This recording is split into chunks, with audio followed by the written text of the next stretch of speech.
The first season of Invincible is widely regarded as one of the best seasons of superhero TV, and I 100% agree with that statement. So when a second season was announced a while back, I was naturally intrigued and excited because I adored the first season on so many levels. After countless delays and sneak peeks and trailers and whatnot, the first episode of the second season is finally here, and it is so worth the wait.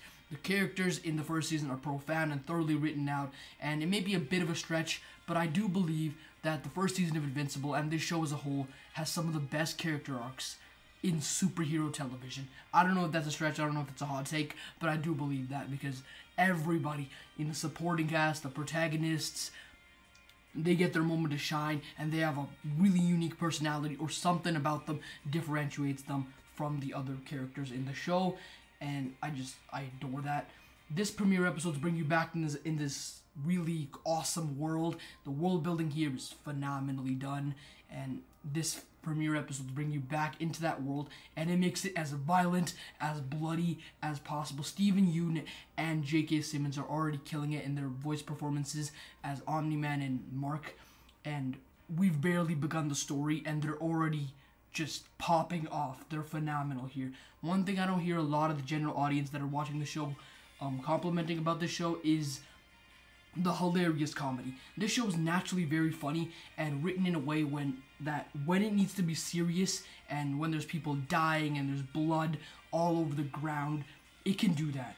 But it can also have some lighthearted, really funny jokes and just a really comedic tone, and it shifts between the two tones very nicely. That is a huge compliment because not a lot of shows can do that. Some shows, just when they need to be serious, that's what they are throughout the entire runtime of the season. They're serious, and that's a tone, but this show is able to shift between the two very naturally and very swiftly and very smoothly, so just a huge W there.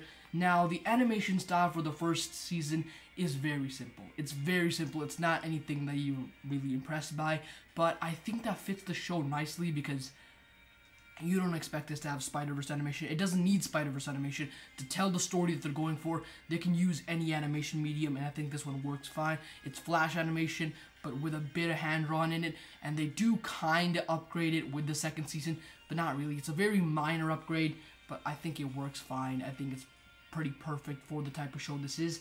So it's not the greatest animation in the world, but you don't need it to be the greatest animation in the world. It fits, and it's great. Now, this premiere episode can feel a bit slow at times. I don't think it's like perfect. I thought the first episode of the first season was impeccable. It delves you into this world of characters and these villains and these heroes, and how Omni-Man is presented as like the greatest superhero of all time, and then you see his downfall as a villain. That's impeccably done. I don't think impeccable is a word, but it's okay. This first episode, it's not like perfect. It's not a 10 out of 10, but I do think it's very, very fantastic. So don't get me wrong, I still think this show is off to a great start of the season, and I'm so excited to see what they bring out with the following episodes.